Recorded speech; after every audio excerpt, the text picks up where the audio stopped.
Tukiri besto wanjye ariko umutima wanjye uzahora kuzirikana, uzahora mu ntekerezo zanjye kandi uzahora uri uwo kuzirikana.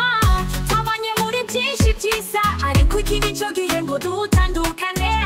Wambereye inshuti nziza ariko ntibikunze ko dukomezanya. Mfite nkwifurije kuzahura n'urukundo rukomeye, uzahirwa muri byose Imana izaguhe besto mwiza kandi uzagire nacyo mwiza ukunyuze. Titi nagukundaga ariko nzayagusabira uzahora uri uwo kwibukwa mu buzima bwanjye.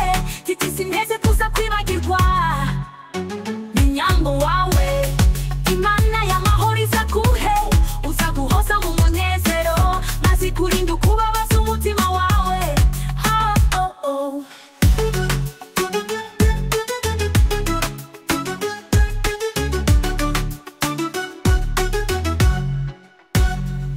Tukiri besto wanjye ariko umutima wanjye uzahora ukuzirikana, uzahora mu ntekerezo zanjye kandi uzahora uri uwo kuzirikana, uzahora mu ntekerezo zanjye.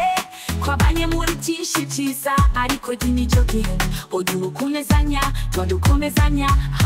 Twabanye muri byinshi byiza ariko iki nicyo gihe ngo dutandukane.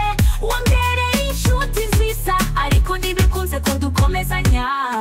Titi nkwifurije kuzahura n'urukundo rukomeye, uzahirwa muri byose Imana izaguhe besto mwiza kandi uzagire nacyo mwiza ukunyuze. Titi nagukundaga ariko nzayagusabira uzahora uri uwo kwibukwa mu buzima bwanjye. Titi sineze kuza kwibagirwa, ni nyambo wawe Imana y'amahoro izaguhe, uzaguhoza mu munezero maze ikurinda ukubabaza umutima wawe.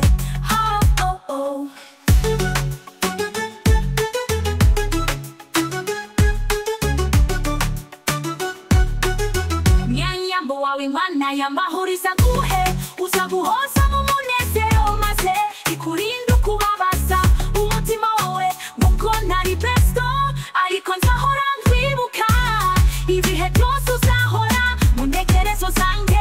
Titi sineze kuza kwibagirwa, inyambo wawe Imana y'amahoro izaguhe, uzaguhoza mu munezero maze ikurinda ukubabaza umutima wawe.